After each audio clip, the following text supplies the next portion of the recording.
नमस्कार, मी सारिका. S9च्या बातमीपत्रात आपलं स्वागत. एक नजर आजच्या ठळक घडामोडींवर. भांडूपमध्ये भव्य कोकण महोत्सवास नागरिकांचा उत्स्फूर्त प्रतिसाद. ठाण्यात विविध कलाकारांना कलेतून वंदना करीत मृदगंध पुरस्कारांनी केले सन्मानित. तर मुलुंड भक्ती मार्ग अनधिकृत पार्किंगच्या विळख्यात. लोकशाहीर विठ्ठल उमप व वत्सला प्रतिष्ठानच्या संयुक्त विद्यमाने मृदगंध पुरस्कार सोहळा ठाण्यात संपन्न.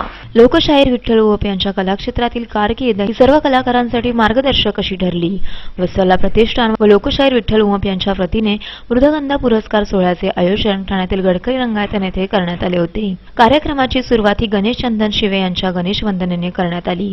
त्याचबरोबर मुंबई विद्यापीठाचे राजीव खांडेकर व वत्सला उमप यांच्या हस्ते राजूबाई शेख, गंगाराम गव्हाणकर, सचिन पिळगावकर यांसारख्या विविध कलाकारांना मृदगंध पुरस्काराने सन्मानित करण्यात आले. या कार्यक्रमामध्ये भारूड, लोकनृत्य, गवळणी यांसारखे विविध मनोरंजनात्मक प्रकार सादर करण्यात आले. तर लोकशाहीर विठ्ठल उमप यांनी आजवर केलेल्या कारकिर्दीचा आढावाही येथे घेण्यात आला. पुरस्काराने सन्मानित केलेल्या मान्यवरांनी आपल्या प्रतिक्रिया व्यक्त केल्या. तर सचिन पिळगावकर यांनी कलाकार हा कधीच मरत नसून तो आपल्या कलेतून लोकांच्या मनामनात जिवंत असतो असे म्हटले. या रंगमंचावर प्रत्येक कलाकार आपली कला सादर करतो आणि तीच बाबांना खरी श्रद्धांजली असेही त्यांनी म्हटले. दरम्यान पंढरीनाथ कांबळे, अतुल तोडणकर, महेंद्र कदम, अरुण कदम यांनी हास्यनाट्यही येथे सादर केले. प्रत्येक कलाकाराला त्याच्या कलेचे सादरीकरण करत गौरवण्यात आले. व्हिडिओ चेतन सावंतसह सारिका साळुंखे, S9 न्यूज ठाणे. भांडूपमध्ये भव्य कोकण महोत्सवाचे आयोजन. महोत्सवाला भांडूपकरांचा उत्स्फूर्त प्रतिसाद. भांडूपमधील कोकणनगर येथील पालिका मैदानात यंदाही कोकण महोत्सवाचे आयोजन करण्यात आले आहे. या महोत्सवात विविध कोकणी पदार्थांचे स्टॉल्स दिसून येतात. तर कोकणातून मुंबईत आलेल्या चाकरमान्यांना आपल्या कोकणी पदार्थांची चव ही मुंबईत मिळावी यासाठी ठिकठिकाणी अशा कोकण महोत्सवाचे आयोजन करण्यात येते. भांडूपमधील या कोकण महोत्सवाला चाकरमान्यांचा उत्स्फूर्त प्रतिसाद लाभला आहे. तर कोकणी पदार्थाची अस्सल चव मुंबईतही चाखायला मिळावी यासाठीच आम्ही विविध कोकण महोत्सवात भाग घेतो आणि भांडूपकरांचा प्रतिसाद खूपच छान लाभला आहे अशी माहिती हरेश कोकण वास्तू भांडारचक प्रणिता परब यांनी S9शी बोलताना दिली.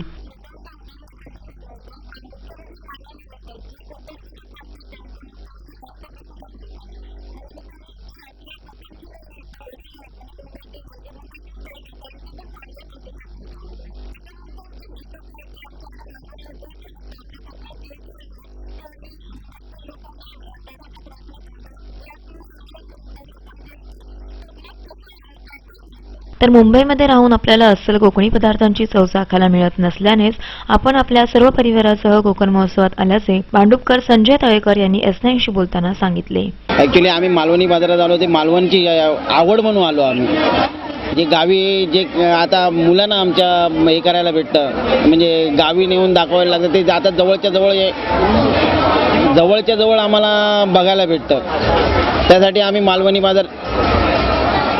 मालवणी बाजारात आम्हाला जे आमच्या गावची आठवण आहे ती आम्हाला येते, म्हणून आम्ही मालवणी बाजारामध्ये आलो. मालवणी बाजार म्हणजे आमचं हॉटेल आवडलं आहे. हे समोरच आता मालवण मुक्काम पोस्ट मालवण आहे, ते मला आवडलं. ॲक्च्युली तेच मी खाण्यासाठी आलो आहे. मालवणी बाजार, मालवणी हाताची चव कशी असते ही मला चांगलीच माहिती आहे. त्यासाठी मी ही चवीचं हे करण्यासाठी आलो आहे, खाण्यासाठी आलोय मी. व्हिडिओ जर्नलिस्ट योगेश मुहावडेसह Kaustubh Darves, S9 news Mumbai. Hindi Marathi cine कलाकारांच्या उपस्थितीत वसंत बाल महोत्सवाची सांगता. समन्वय प्रतिष्ठान आयोजित वसंत बाल महोत्सव हा बच्चे कंपनीच्या कलांना प्रेरणा देण्याकरिता आयोजित करण्यात आला होता. या कार्यक्रमास समन्वय प्रतिष्ठान आयोजित वसंत बाल महोत्सव हा बच्चे कंपनीच्या कलांना वाव देण्याकरिता आयोजित करण्यात आला होता. या कार्यक्रमास 1 लाख मुलांचा सहभाग लाभला. तर सुप्रसिद्ध गायिका वैशाली सामंत यांनी हॅपी ट्रेड यांसह विविध हिंदी मराठी गीते येथे सादर करून बच्चे कंपनीला मोहित केले होते. साने गुरुजी आनंद रीमने मल्लखांब सादर करून मुलांसह पालकांचे मनोरंजन केले. तर मल्लखांब मधील चित्तथरारक अशी दृश्य ही बालकलाकारांना प्रेरित करीत होती. आयुक्त आसिम गुप्ता, शिवसेना ठाणे जिल्हा संपर्क प्रमुख एकनाथ शिंदे, आमदार प्रताप सरनाईक, आमदार राजन विचारे यांचीही उपस्थिती या कार्यक्रमास लाभली. लिटिल चॅम्पमधील मुग्धा वैशंपायन हिने विविध गीते येथे सादर केली. तर वसंत बाल महोत्सव अंतर्गत घेण्यात आलेल्या विविध स्पर्धांमध्ये अनेक शाळाही सहभागी झाल्या होत्या. या स्पर्धेतील विजेत्या शाळांना पारितोषिक देऊन सन्मानित करण्यात आले. मराठी ज्युनियर गंगू सलोनीबाई हिने हास्यपट सादर करून येथील प्रेक्षकांचे मनोरंजन केले. या कार्यक्रमातील प्रमुख आकर्षण म्हणजे कार्टून स्वरूपातील छोटा भीम, डोरेमॉन, ढोलू यांचे नृत्य. अनेक सिने कलाकारांची उपस्थिती व नृत्यगाण्यांनी कार्यक्रमाची सांगता करण्यात आली. व्हिडिओ जर्नलिस्ट चेतन सावंतसह सारिका साळुंखे, S9 न्यूज ठाणे. S9च्या बातमीपत्रात वेळ झाली अल्पशा विश्रांतीची.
ठाणे महानगरपालिका हद्दीत घर घेताय का?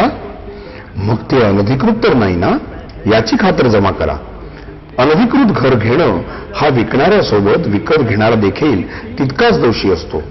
तेव्हा घराची डोळस खरेदी करा.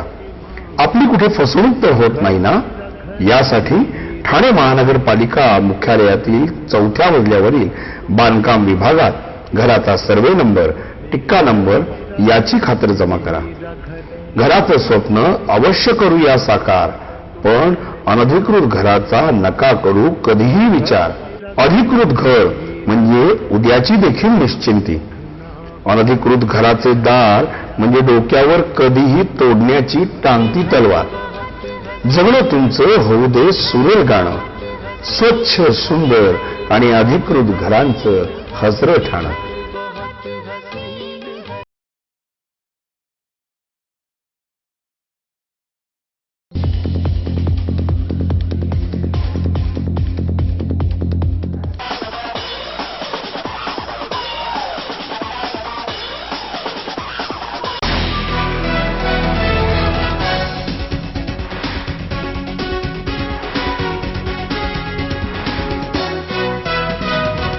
एसनाईनच्या बातमीपत्रात आपलं स्वागत. खेळासाठी राखीव असणाऱ्या संभाजी मैदानाची दुरावस्था, खेळाव्यतिरिक्त होतोय मैदानाचा वापर. मुलुंड पूर्वेकडील खेळासाठी राखीव असलेले बृहन्मुंबई महानगरपालिकेचे छत्रपतीराजे संभाजी मैदान, पण आज या मैदानाची दुरावस्था झाली आहे. भूखंड हा खेळासाठी राखीव आहे, पण या मैदानाचे नामफलकही संभाजी मैदानासमोर असलेल्या मैदानात पडलेले दिसून आले. लहान मुलांना खेळण्यासाठी असलेले झोपाळे आणि इतर खेळण्याच्या साधनांची अत्यंत दुरावस्था झाली आहे. तर लहान मुलांसाठीचे झोपाळे हे कधीच तुटून पडलेत, त्या जागी उरलेत ते फक्त भकास अवशेष. एकीकडे खेळासाठी राखीव असणारी मैदाने कमी होत असतानाच शासन दरबारी खेळासाठी राखीव म्हणून नोंद असलेल्या मैदानात मात्र अनिरुद्ध बापूंच्या कार्यक्रमासाठी भव्य असा मंडप उभारण्यात आला आहे. 2 दिवस चालणाऱ्या कार्यक्रमासाठी 4 दिवस आधीच मैदान ताब्यात घेतल्याने मुलांनी खेळायचे कुठे असा प्रश्न सध्या निर्माण होतोय. व्हिडिओ जर्नलिस्ट योगेश मोहावडेसह कौस्तुभ दरवेस, एस9 न्यूज, मुंबई. ठाण्यात आरपीआयच्या वतीने आयोजित संकल्प मेळाव्यात युतीच्या नेत्यांसह आरपीआय कार्यकर्त्यांची भव्य उपस्थिती. ठाण्यात रिपब्लिकन पार्टी ऑफ इंडियाच्या वतीने सेंट्रल मैदानात संकल्प मेळाव्याचे आयोजन करण्यात आले होते. या कार्यक्रमास प्रमुख अतिथी व वक्ते म्हणून आरपीआय नेते रामदास आठवले यांची उपस्थिती लाभली. ठाण्यातील शिवसेनेचे 3ही आमदार खासदार संजय राऊत, सुमंतराव गायकवाड, अविनाश महाडेकर, ठाणे आरपीआय अध्यक्ष रामदास तायडे यांसह विविध मान्यवरांची उपस्थिती मंचावर लाभली. या कार्यक्रमाअंतर्गत आरपीआय नेते रामदास आठवले यांचा जाहीर सत्कारही येथे करण्यात आला. संपूर्ण सेंट्रल मैदान हे रिपब्लिकन पार्टी ऑफ इंडियाच्या कार्यकर्त्यांनी निळ्या झेंड्यांनी फुलून गेले होते. तर आरपीआय नेते रामदास आठवले यांनी ठाण्यातील क्लस्टर डेव्हलपमेंट संदर्भात आमदार एकनाथ शिंदे यांच्याशी सहमत असल्याचेही म्हटले. तर मेळाव्यातील नागरिकांची उपस्थिती ही इंदू मिलच्या जागेसंदर्भात मुख्यमंत्र्यांना आव्हानात्मक ठरणार असून आम्ही ती जागा स्मारकासाठीच मिळवणार असा इशारा त्यांनी दिला आहे. Sarika Salunkhe, S nine news, Thane. मुलुंडमध्ये नो पार्किंग झोन असूनही भक्तिमार्ग अनधिकृत पार्किंगच्या विळख्यात. 2 वर्षापूर्वीच पालिकेने भक्तिमार्ग नो पार्किंग झोन म्हणून घोषित केला, पण या आदेशाची अंमलबजावणी अद्यापही झालेली नाही. बालराजेश्वर मंदिरापासून सुरू होणारा भक्तिमार्ग आरआरटी रोडपर्यंत असा आहे. हा संपूर्ण रस्ता पालिकेने नो पार्किंग झोन म्हणून घोषित करूनही रस्त्याच्या दुतर्फा वाहने बेशिस्तपणे पार्क केलेली दिसून येतात. कित्येक वाहने तर महिनोन्महिने बंद अवस्थेत असल्याने धूळ खात पडलेली आहेत. तर भक्तिमार्गाच्या परिसरात असणाऱ्या विकास पॅराडाईज सोसायटीतील अनेक दुकानांच्या वाहन पार्किंगमुळे येथे ट्रॅफिक जामची समस्याही उद्भवत आहे. नो पार्किंग झोन घोषित करूनही नियमांची अंमलबजावणी नीट न केल्याने भक्तिमार्ग सध्या अनधिकृत पार्किंग मार्ग बनला आहे. व्हिडिओ जर्नलिस्ट योगेश मोहावडेसह कौस्तुभ दरवेस, एस9 न्यूज, मुंबई. एसनाईनच्या बातमीपत्रात वेळ झाली अल्पशा विश्रांतीची.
महानगरपालिका हद्दीत घर घेताय का? मग ते अनधिकृत तर नाही ना, याची खातर जमा करा. अनधिकृत घर घेणं हा विकणाऱ्यासोबत विकत घेणारा देखील तितकाच दोषी असतो. तेव्हा घराची डोळस खरेदी करा. आपली कुठे फसवणूक तर होत नाही ना, यासाठी ठाणे महानगरपालिका मुख्यालयातील 4थ्या मजल्यावरील बांधकाम विभागात घराचा सर्वे नंबर, टिक्का नंबर याची खातर जमा करा. घराचं स्वप्न अवश्य करूया साकार, पण अनधिकृत घराचा नका करू कधीही विचार. अधिकृत घर म्हणजे उद्याची देखील निश्चिंती. अनधिकृत घराचे दार म्हणजे डोक्यावर कधीही तोडण्याची टांगती तलवार.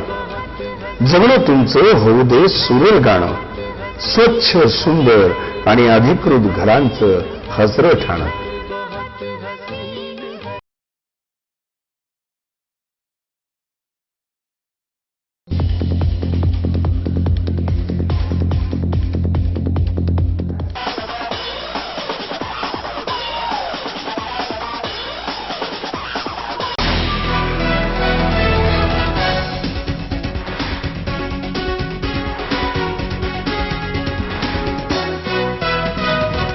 S9च्या बातमीपत्रात आपलं स्वागत.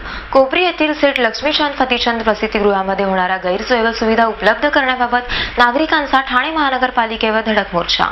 कोपरी विभागातील सेठ लक्ष्मीचंद प्रसूतिगृहामधील असुविधांमुळे काही दिवसांपूर्वी एका महिलेचा गर्भपात झाला. याबाबत स्थानिक नागरिकांमध्ये प्रचंड असंतोष निर्माण झाला असून डॉक्टर्स, नर्सेसचा हलगर्जीपणा व निष्काळजीपणा हा रुग्णांच्या जीवास घातक ठरत असल्याचे वारंवार समोर येत आहे. मात्र याबाबत योग्य ती कारवाई व तोडगा काढण्याबाबत प्रशासन अद्यापही दुर्लक्ष करीत असल्याचे समोर आले. या प्रसूतिगृहातील डॉक्टरांचा हलगर्जीपणा मोडून काढण्याकरिता आज ठाणे महानगरपालिकेवर धडक मोर्चा काढण्यात आला. स्थानिक नगरसेवक भरत चव्हाण यांच्यासह स्थानिक नागरिकही या मोर्चामध्ये मोठ्या संख्येने सहभागी झाले होते. रुग्णालयात आवश्यक त्या सुखसुविधा द्याव्यातच संबंधित डॉक्टरांवर कारवाई करावी अशी मागणी यावेळी करण्यात आली.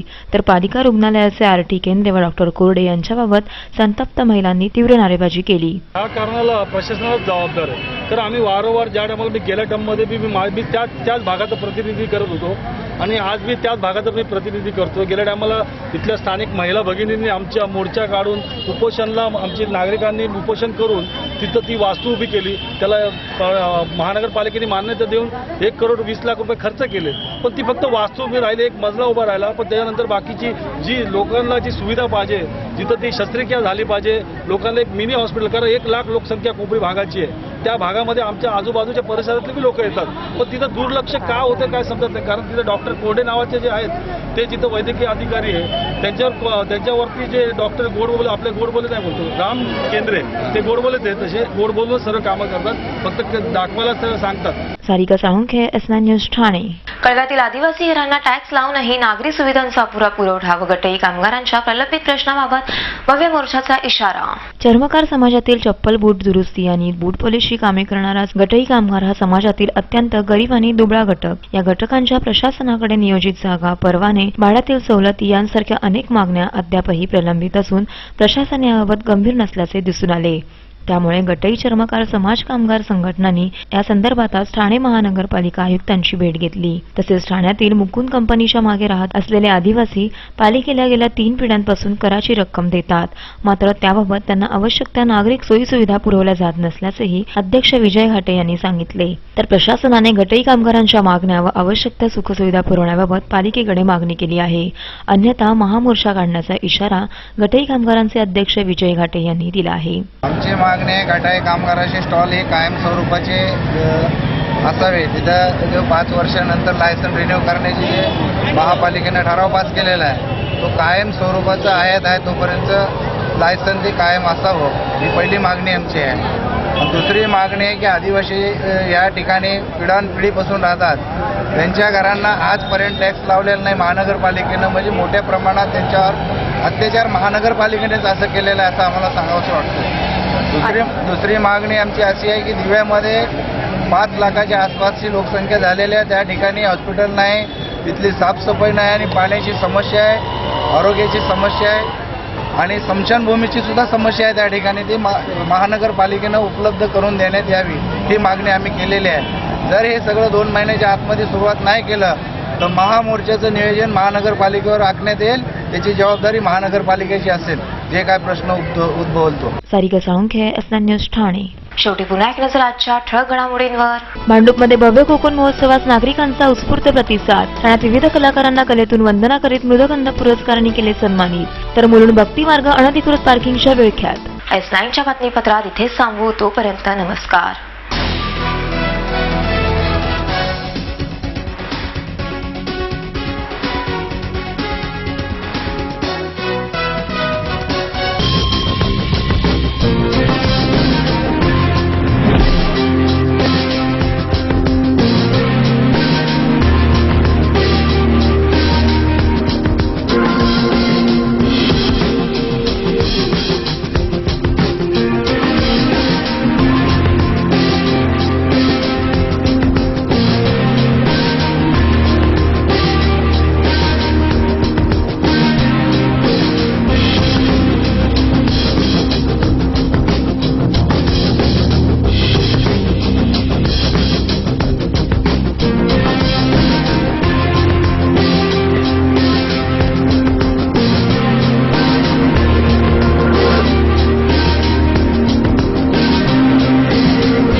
ठाणे महानगरपालिका हद्दीत घर घेताय का?